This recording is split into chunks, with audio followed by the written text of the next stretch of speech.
Abra su Biblia, Habacuc 2:4. El tema es la fe.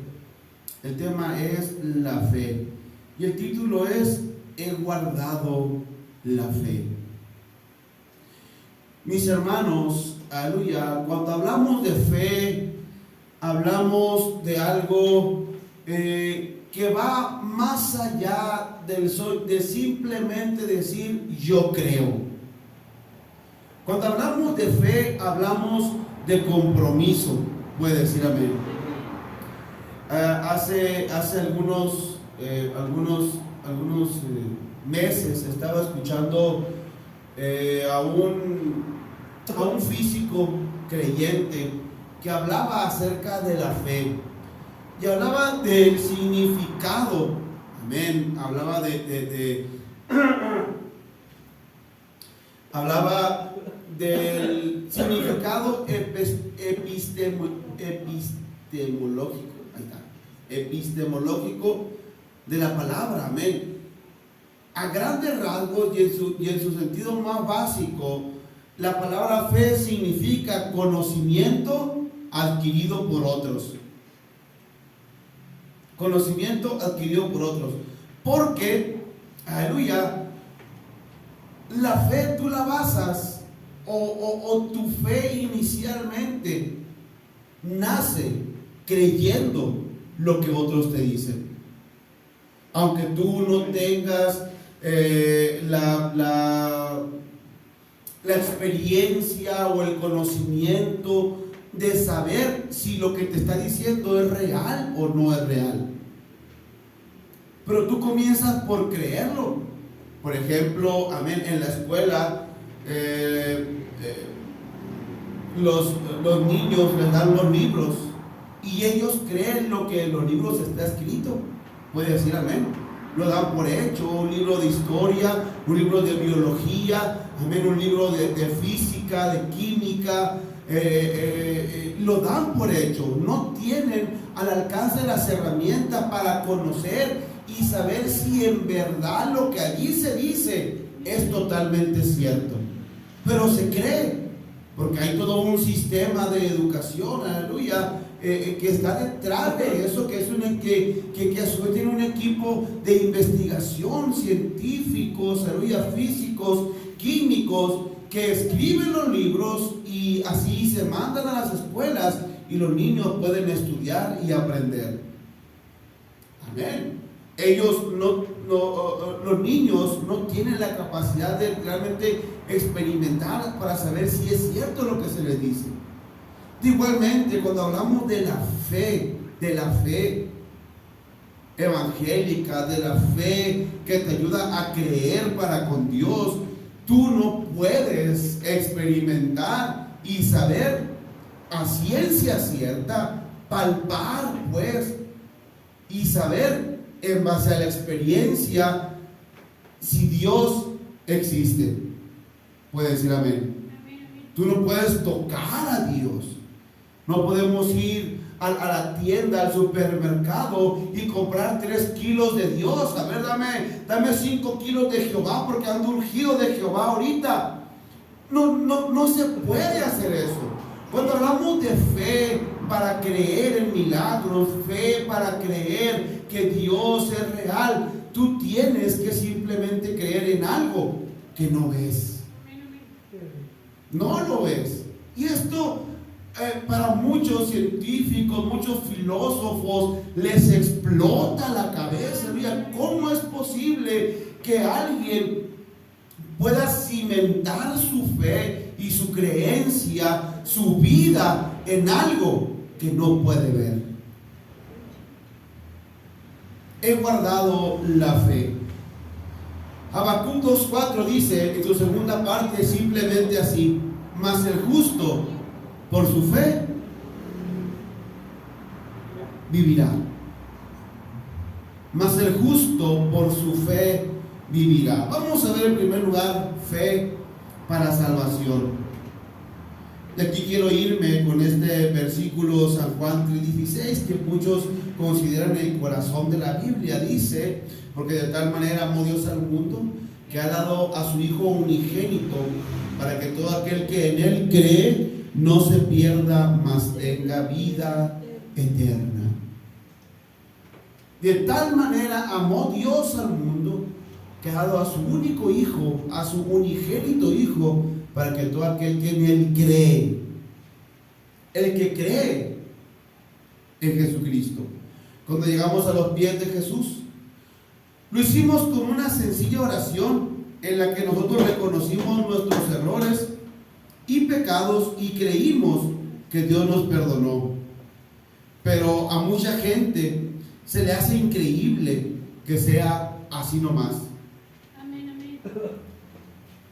¿Te gustaría recibir a Cristo como tu único Señor y Salvador? Sí. Bueno, repite junto conmigo esta oración. Todos los que somos cristianos o nos consideramos cristianos, hicimos esta oración un día. Señor, te pido perdón por todos mis pecados. Límpiame y lávame con tu sangre preciosa. Te acepto como mi único Señor y Salvador. Y una vez dijo alguien: ¿a poco ya? ¿A poco ya soy un hijo de Dios? Bueno, pues sí, ya eres un hijo de Dios. ¿Y a poco con eso ya no más? Sí, con eso. ¿O qué quieres? ¿Te crucificamos si quieres? Para que tengas conciencia y estés plenamente seguro de tu salvación. No, es una oración muy sencilla. Nosotros la conocemos como la oración del pecador. Que si tú la haces con fe, creyendo, tú eres un hijo de Dios a partir de que haces esa oración. ¿No es así? Bueno, si quieres te mandamos a caminar 400 kilómetros con una penca de nopal colgando en tu espalda. Pero no es necesario, porque ese sacrificio ya fue hecho por Jesucristo. Puede decir un fuerte amén. No es necesario en absoluto. O hay algunos que piensan que sus pecados son muchos y Dios no los va a perdonar. Eso es lo que ellos creen, que Dios no los puede perdonar, que Dios no puede perdonarles sus muchos pecados. Soy muy malo, Dios no me va a perdonar. Yo todo el tiempo, cuando me topo a alguien que me dice algo así, le digo: bueno, ¿tú has matado a alguien? No, en realidad no. Ok, ¿has matado a algún cristiano? ¿Algún hijo de Dios? No, dice, no. Bueno, entonces hay esperanza para ti, puesto que la hubo para Pablo, la hay para ti. Puedes decir amén. Dios perdonó a Pablo. Pablo era un hombre terrible, amén. Tú y yo no nos hubiéramos querido encontrar a Pablo en la calle, porque lo que a Pablo hacía era rejuntar cristianos y llevarlos a donde el sumo sacerdote para que fueran juzgados. De hecho, el primer mártir de la iglesia, ahí estaba Pablo enfrente, Esteban. Cuando Esteban murió, Pablo presenció la muerte de Esteban.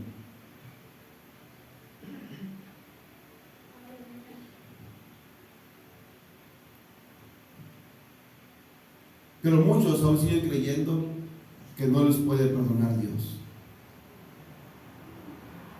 En Lucas 8:48, la mujer del flujo de sangre, Jesús le dijo: hija, tu fe te ha salvado, ve en paz. Seamos muy cuidadosos en observar que le dice: tu fe te ha salvado. Más adelante le dice: tu fe te ha sanado, tu fe te ha hecho sana. Pero primero le habló de salvación. ¿Puede decir amén? No le habló de sanidad, primero le habló de salvación. Una mujer que por 12 años no había encontrado la solución a su mal, antes le iba peor, dice la palabra de Dios. 12 años gastando su dinero, 12 años yendo con doctores. Allá hay un doctor fulano que te puede aliviar. Allá está el curandero fulano que él sí te va a aliviar. pero le iba peor. Pero cuando supo de Jesucristo, lo primero que el Señor Jesucristo le dijo: hija, tu fe te ha salvado. Porque para ser salvos, el único requisito que necesitamos es creer, tener fe, tener fe. Yo les decía al principio, en su significado más básico, fe significa conocimiento adquirido por medio de otros. Cuando alguien te dice: bueno, ya eres salvo, y ¿cómo sé que ya soy salvo? Bueno, no es como que te va a caer una luz del cielo y te va a iluminar y te va a decir: ya eres salvo. No, amén.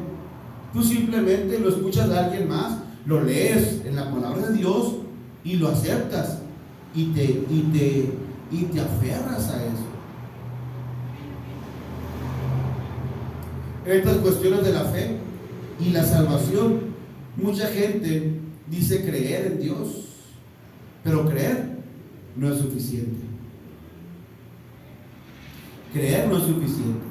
Tú tienes, para que tu fe sea válida, aleluya, tiene que ser una fe activa, una fe proactiva, una fe que te lleve a hacer actos.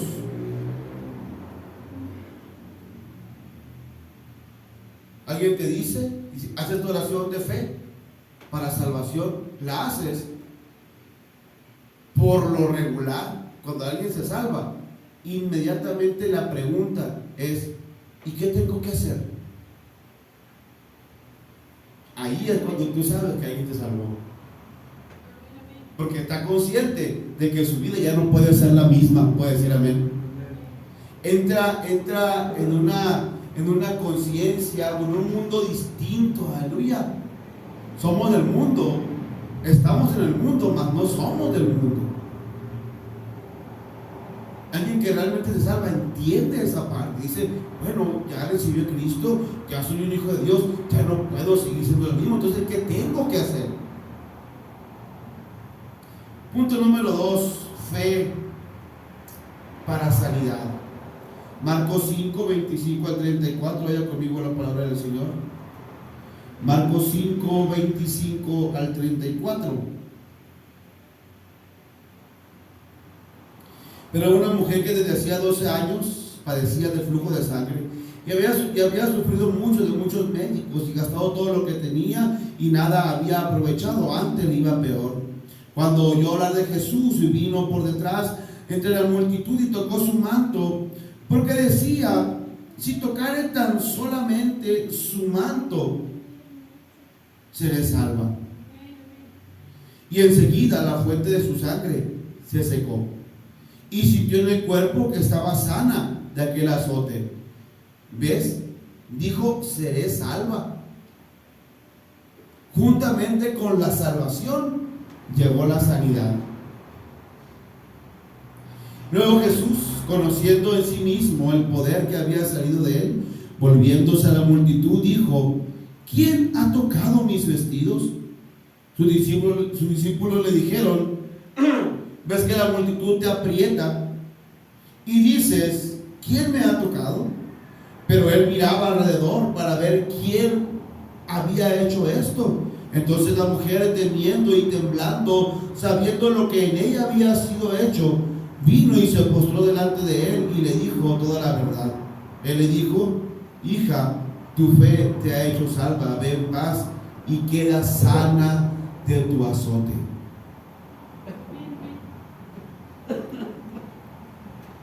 ¿Cuál es la enfermedad que tú tienes?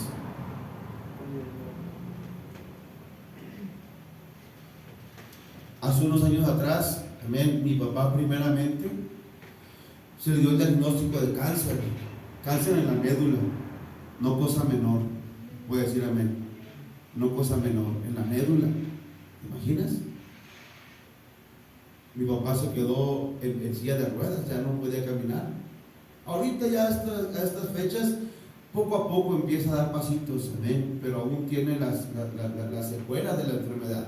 Secuelas, no la enfermedad, pero sí las secuelas. Aleluya. Al año y medio después de que a mi papá le diagnosticaron cáncer, se le diagnosticó cáncer a mi mamá en un pecho.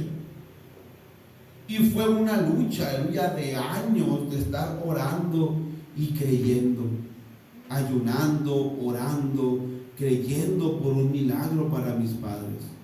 Al final, ese milagro llegó.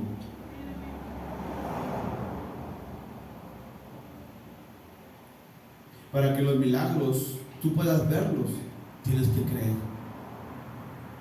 Y no crees ante un escenario positivo. Tienes que creer ante el escenario negativo. Puede decir amén.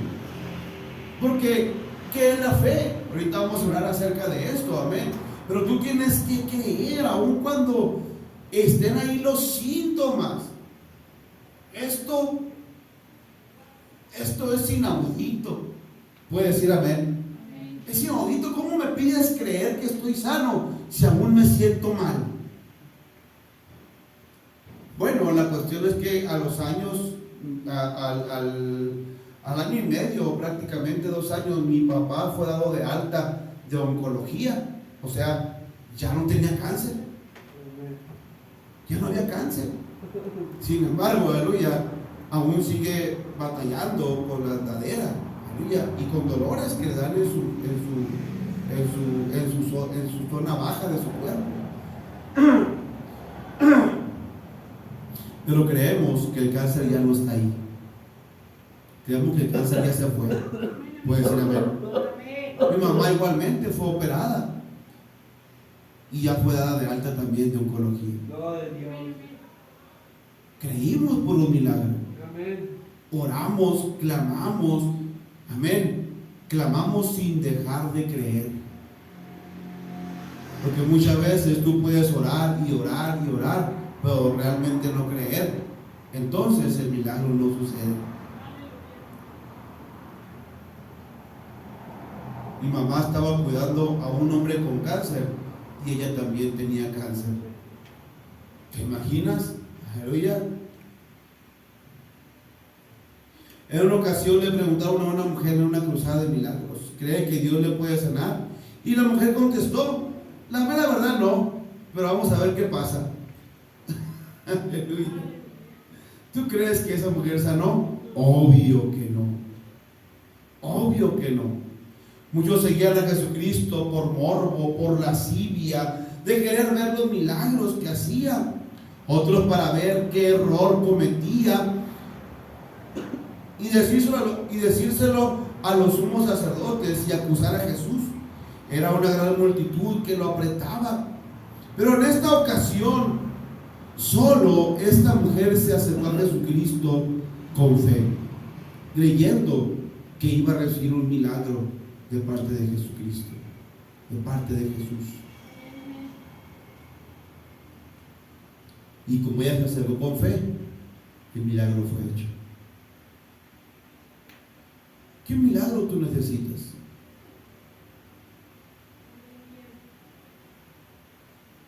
Requisito indispensable para poder ver milagros es la fe. Martín Lutero dijo: Dios dispuso que todas las cosas se movieran y se conmovieran en virtud de la fe, de tal suerte que aquel que tiene fe lo tendrá todo, pero el que no tiene fe no tendrá nada.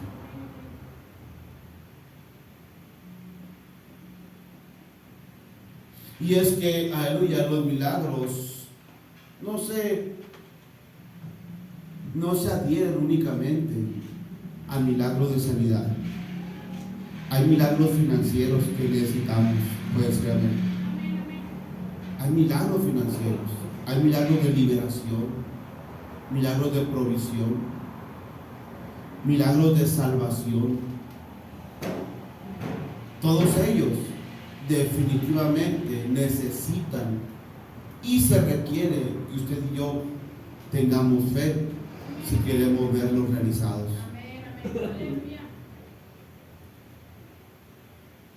Mateo 13, 53 al 58, vaya conmigo la palabra del Señor.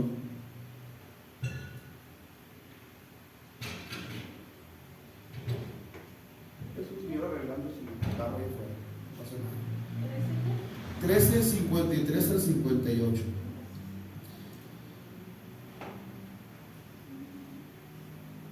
Aconteció que cuando terminó Jesús estas parábolas, se fue de allí y venido a su tierra les enseñaba en la sinagoga de ellos, de tal manera que se maravillaban y decían: ¿de dónde tiene esta sabiduría y estos milagros?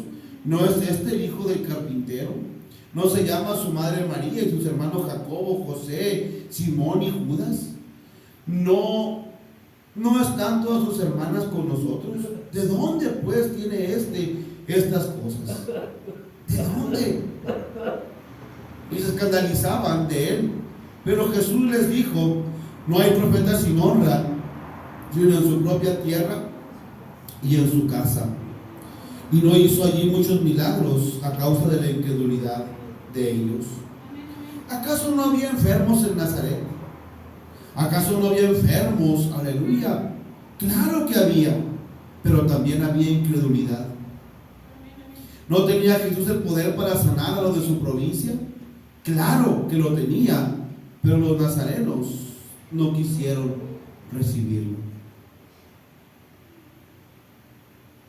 No quisieron ser sanos. No creían, le menospreciaban. Oye, como decimos ahora, ¿y este quién se cree? ¿Quién se cree para venir a hablarnos de esa manera? ¿Quién se cree para venir muy acá y hacer los milagros que está haciendo? ¿Acaso no lo conocemos? Y no hizo muchos milagros ahí. Requisito indispensable para poder ver los milagros de Dios es la fe.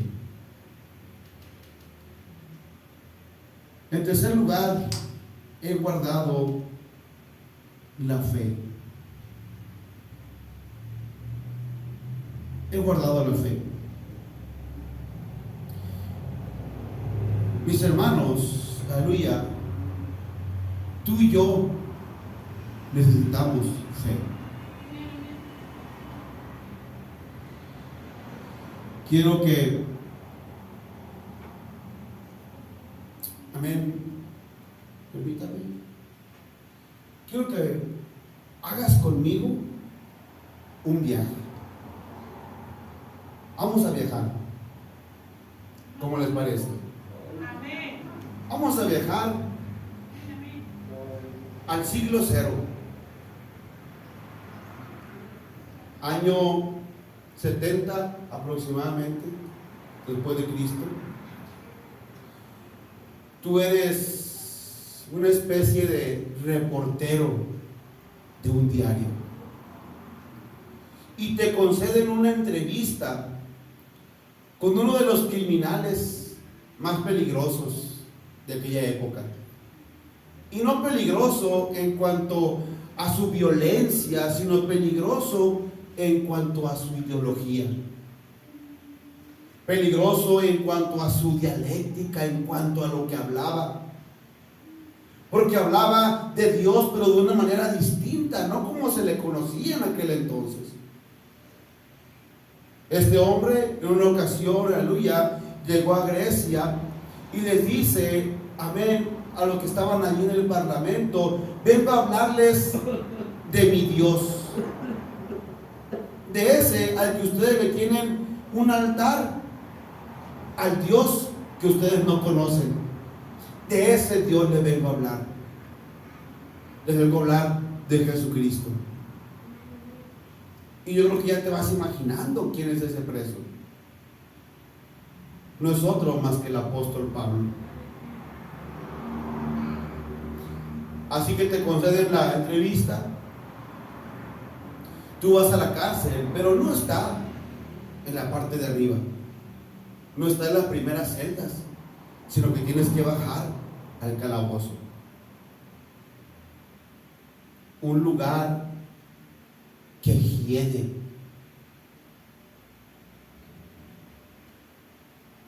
Por aquel entonces no había no había drenaje. El drenaje que había era que ponían paja en el suelo y allí hacían sus necesidades los presos. Allí hacían pipí, hacían popó, y de tiempo en tiempo iban y sacaban esa paja, ese zacate seco, y volvían a meter zacate nuevo. Así que tú vas caminando por los pasillos para llegar al calabozo, a lo más profundo de esta cárcel, para entrevistar a este hombre. Llegas a la celda y lo que te encuentras es a un hombre en los huesos,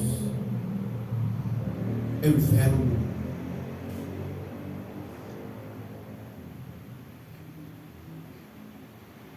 con sus ojos, aleluya, pudriéndoseles,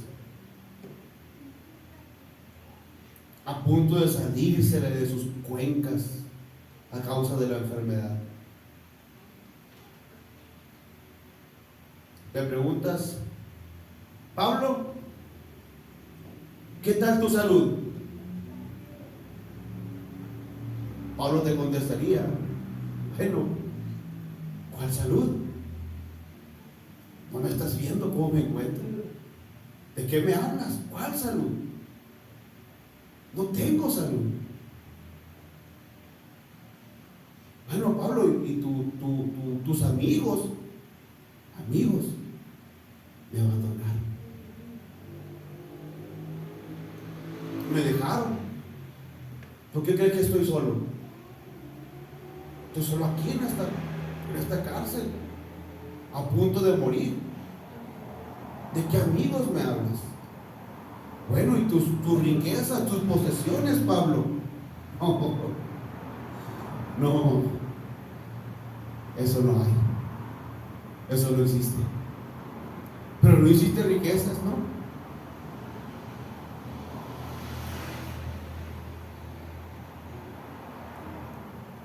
Pablo, si no tienes dinero, si no tienes amigos, si no tienes salud, entonces, ¿qué tienes?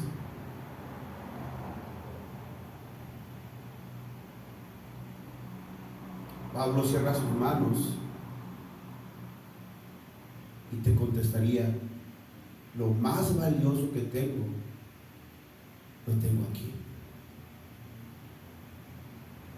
Lo perdí todo. Perdí mi salud, perdí mis posesiones, mi familia, mis amigos. Pero algo que he guardado hasta el día de hoy ha sido mi fe. He guardado la fe. Ahora, no existe un feémetro para que tú puedas decir, es que tengo muy poquita fe. Oh, es que fulano recibe los milagros. Él sí los recibe porque él tiene mucha fe. Ella ve los milagros de provisión, de finanzas, de sanidades, pero es que ella tiene mucha fe. Por eso yo no tengo fe mucha, tengo poquita, no me alcanza para poder yo ver los milagros. Pero la palabra de Dios te dice que si tú tuvieras fe como un grano de mostaza, tú podrías decirle a ese monte, quítate y échate en el fondo del mar, y ese monte se movería. Y no sé si tú conozcas las semillas de mostaza. Son minúsculas, pequeñitas. Cuando son sembradas, mueren, germinan, aleluya, y se convierten en un árbol. Tu fe no necesitas mucho. Dios te ha dado a ti la medida perfecta de fe para que tú puedas ver los milagros. No tienes que temblar de fe. ¡Oh! No tienes que tirarte al suelo de tanta fe que tienes. Simplemente tienes que creer. Pablo no tenía nada. Lo único que tenía, lo único que he guardado, dijo, ha sido mi fe. Pero no se ve. ¿Podrás tú, igual que Pablo, decir, he guardado la fe? Dice Hebreos 11:1, es pues la fe la certeza de lo que se espera, la convicción de lo que no se ve. Versículo 6, pero sin fe es imposible agradar a Dios, porque es necesario que el que se acerca a Dios crea que le hay y que es galardonador de los que le buscan. Versículos 8 al 10, por la fe Abraham, siendo llamado, obedeció para salir del lugar para salir al lugar que había de recibir como herencia, y salió sin saber a dónde iba. Por la fe habitó como extranjero en tierra prometida, como en tierra ajena, morando en tiendas con Isaac y Jacob, coherederos de la misma promesa, porque esperaba la ciudad que tiene fundamentos, cuyo arquitecto y constructor es Dios. Santiago 1, 6 al 7. Vaya conmigo la palabra del Señor, estamos concluyendo. Dice, pero pida con fe, no dudando nada, porque el que duda es semejante a la onda del mar, que es arrastrada por el viento y echada de una parte a otra. No piense pues quien tal haga que recibirá cosa alguna del Señor. ¿Quieres recibir ese milagro? Tienes que pedirlo con fe. Tienes que creer. Y aunque el resultado no llegue inmediatamente, tú tienes que seguir creyendo. Aunque la situación te diga, no va a suceder lo que estás pidiendo, tú tienes que seguir creyendo. Yo creo que mi familia se va a salvar. ¿Tú crees que tu familia se va a salvar? Tú tienes que seguir creyendo y pidiendo con fe que tu papá se salve, que tu mamá se salve, que tus tíos, que tus hermanos sean salvos, sean alcanzados por el Evangelio. Voy a pedir todos los inclinados y todo ojo cerrado en reverencia a Dios.